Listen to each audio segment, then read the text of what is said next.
Então, gente, eu estou concluindo meu doutorado deixa eu colocar aqui vamos apresentar, colocar aqui o laser. Meu doutorado na Universidade Federal do Rio Grande do Norte. Atualmente eu estou aqui fazendo essa apresentação para vocês de Brasília. Eu estou como professor substituto aqui na Universidade de Brasília. E a gente, com os professores, né, lá da Universidade Federal do Rio Grande do Norte, e um colega meu de doutorado, a gente submeteu esse trabalho para o The Astrophysical Journal, certo? A gente recebeu a resposta recentemente e o artigo está em revisão, por enquanto, certo? Então, o que eu pretendo falar para vocês é que a gente vai investigar o problema da rotação de estrelas do tipo solar, utilizando o código de evolução de Toulouse-Geneva, certo? Então, eu vou ter que passar um pouco rápido, já que eu tenho aí aproximadamente 15 minutos, essa introdução. Eu espero passar a maior quantidade de informação da maneira mais clara possível, né? Então, o problema que a gente está lidando aqui começa lá no trabalho de Scumanete, né, que acredito que muitos de vocês conhecem, é um trabalho seminal, muito divulgado e muito citado, onde a gente tem que a velocidade de rotação equatorial da estrela, ela decai com a raiz quadrada da idade estelar, certo? Então, a partir desse estudo que foi feito com aglomerados jovens e com o Sol, foi proposto, né, foi assumido que durante toda a sequência principal, a velocidade de rotação equatorial das estrelas decaía com o quadrado da sua idade. E com o passar dos anos, né, foi sendo construída uma teoria em cima dessa relação, até que nos anos 2000 a gente tem a técnica da girocronologia, certo? Onde você utiliza calibrações para determinar a idade de uma estrela com determinada massa a partir do seu período de rotação.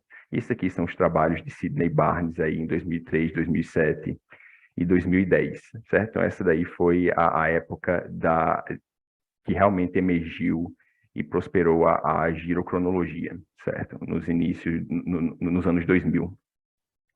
Sendo que aí veio a questão dos dados do Kepler, certo? A gente não tinha, certo? Tanto na época de Scumanete até o início dos anos 2000, essas calibrações eram feitas principalmente com estrelas de aglomerados jovens, onde você consegue utilizar modelos de isócronos e determinar precisamente a idade desses aglomerados. Sendo que na época do Kepler foi possível obter, certo, idades sismológicas, que são idades confiáveis para estrelas mais velhas do que o Sol, certo?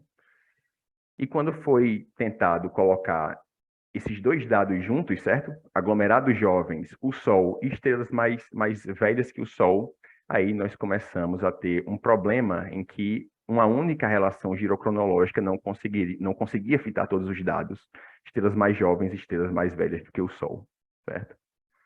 E aí estão alguns resultados dessa época com os dados do Kepler, certo?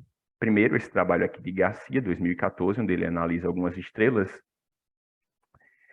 observadas pelo Kepler, num diagrama período de rotação e idade.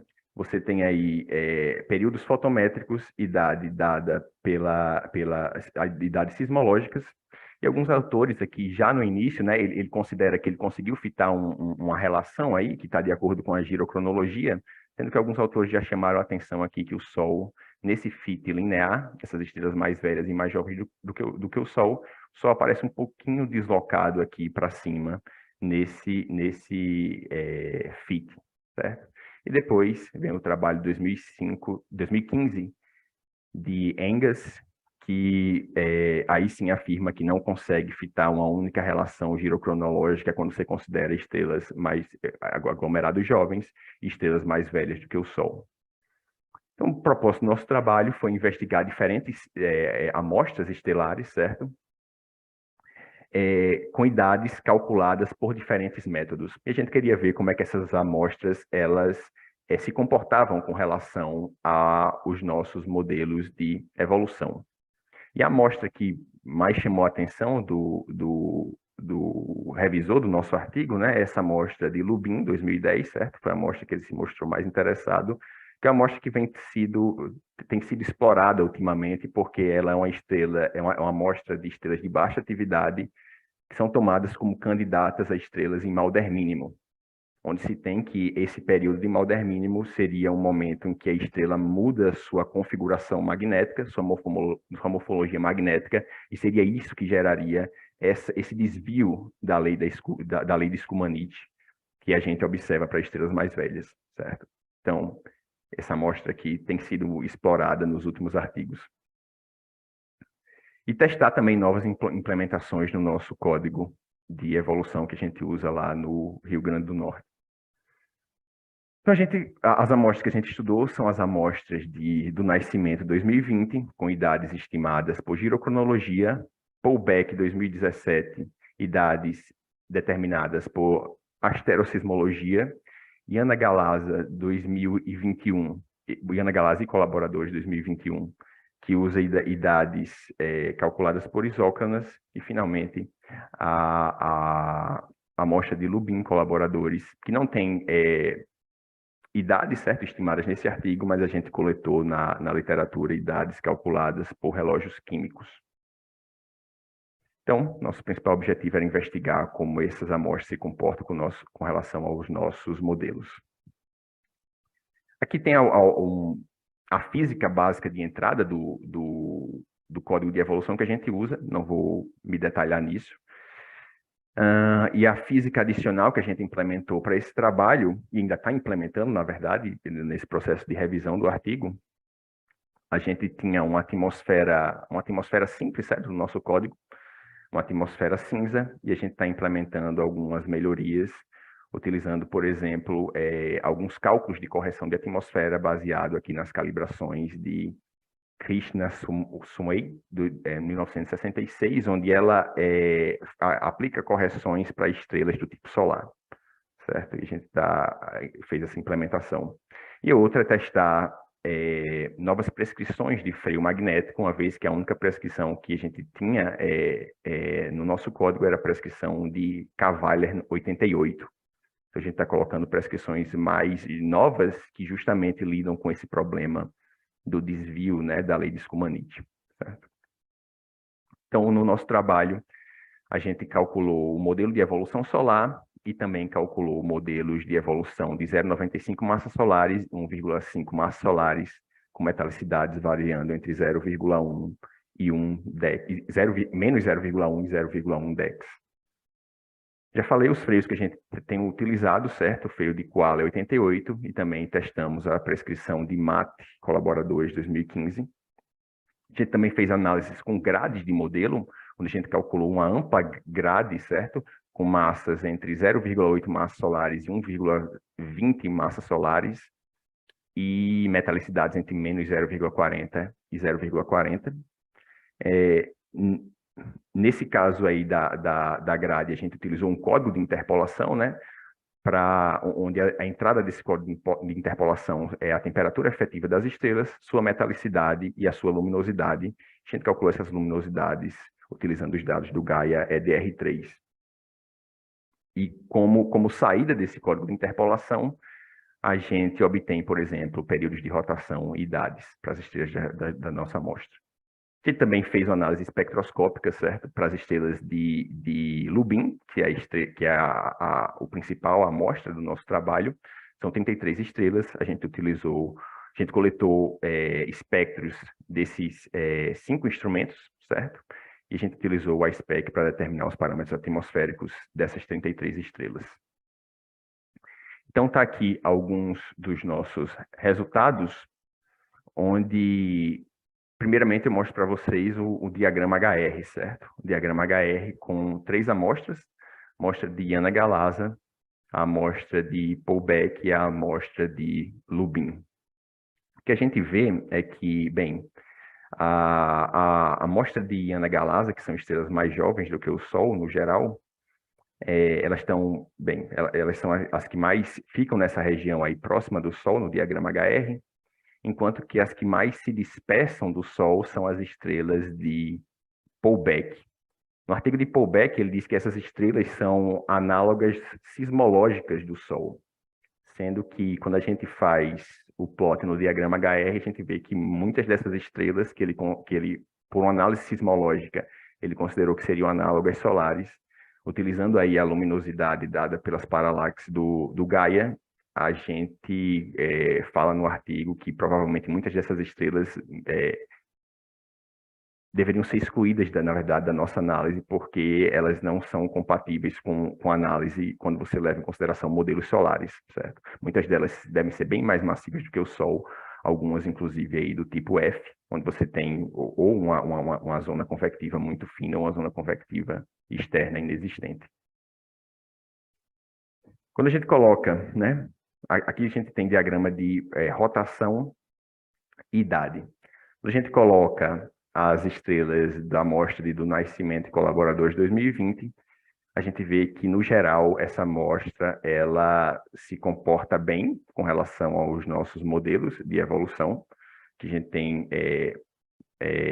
traçados de evolução da rotação pela idade para uma massa solar, o Sol, 0,95 e 0,1 massas solares, com exceção dessa região aqui das estrelas jovens, que é algo que a gente também discute no nosso artigo. Essa região aqui é problemática em todas as amostras que têm estrelas jovens, certo? Então, esse artigo, essa amostra, como ela calcula as idades pelo método da girocronologia, e as nossas prescrições de freio magnético também consideram uma relação tipo lei de Schumann na sequência principal, então nada mais natural do que essa amostra, no geral, não ter grandes surpresas,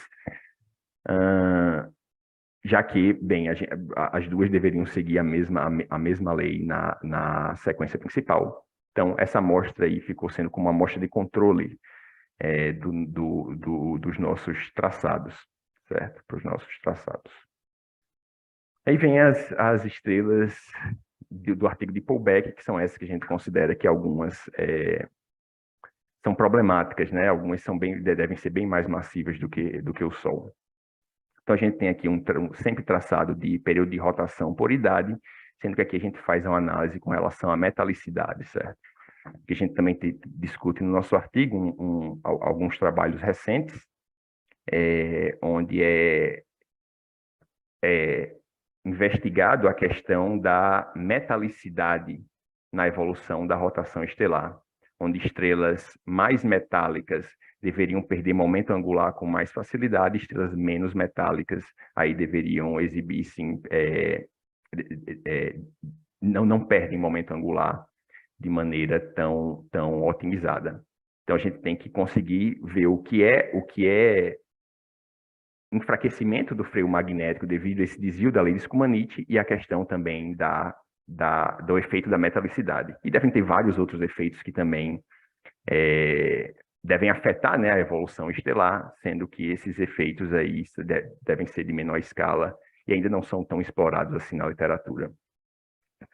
Mas com relação à metalicidade, bem, a gente vê que a maioria das estrelas de Pullback tem um período de rotação maior do que a gente esperaria pelos nossos traçados, ou seja, de alguma forma, elas rotacionam, têm velocidade de rotação maior, sendo que a gente não conclui nada com relação a essa amostra por causa do que a gente viu lá no diagrama HR. É muito complicado fazer uma análise dessa amostra utilizando modelos de evolução solar. O que a gente fez aqui para... Oi, ok. O que a gente fez aqui também como um teste é diminuir a constante de freio e ver se a gente conseguia cobrir essas estrelas, e é exatamente o que acontece. Para um freio menor, a gente diminuiu para um fator de 10, essas estrelas passam os nossos traçados passam a cobrir essa região, né? E aqui é com a nossa grade de modelos. A gente vê que idade, a gente consegue obter idades muito parecidas com as idades de Pullback, que é dado no artigo dele, sendo que período de rotação aí não. A gente estima períodos de rotação muito maiores, né, do que são dados no artigo de Paul Beck. Estrelas de Ana Galasa são estrelas jovens. Novamente, são o mesmo tipo de gráfico, de plot, certo? E, novamente, as estrelas jovens aqui, elas aparecem fora, certo, dos nossos traçados, que também você consegue cobri-las um pouco, né, quando a gente faz a diminuição da constante de freio. E aí está a estimativa utilizando naquela nossa grade mais ampla de modelos, onde também a gente tem estima períodos de rotação mais elevados, idades também mais elevadas do que apresentado no artigo de Ana Galasa. Amostra de Lubin, certo? Onde a gente tira agora sim alguma conclusão com relação à metalicidade, a gente vê que as estrelas mais metálicas, que perdem momento angular mais facilmente, parecem estar mais próximas dos nossos traçados do que estrelas menos metálicas, essas duas aqui, por exemplo. E aqui, novamente, mostrando que uma diminuição do freio também começa a cobrir essa região onde a gente vê que as estrelas têm período de rotação menor, né? Período de rotação menor do que os nossos modelos. E aí também nossas estimativas com relação às grades, certo? Quando a gente estima o período de rotação e idade utilizando o código de interpolação. E eu deixo aqui meus últimos comentários, certo? Já passei do tempo, então, muito obrigado.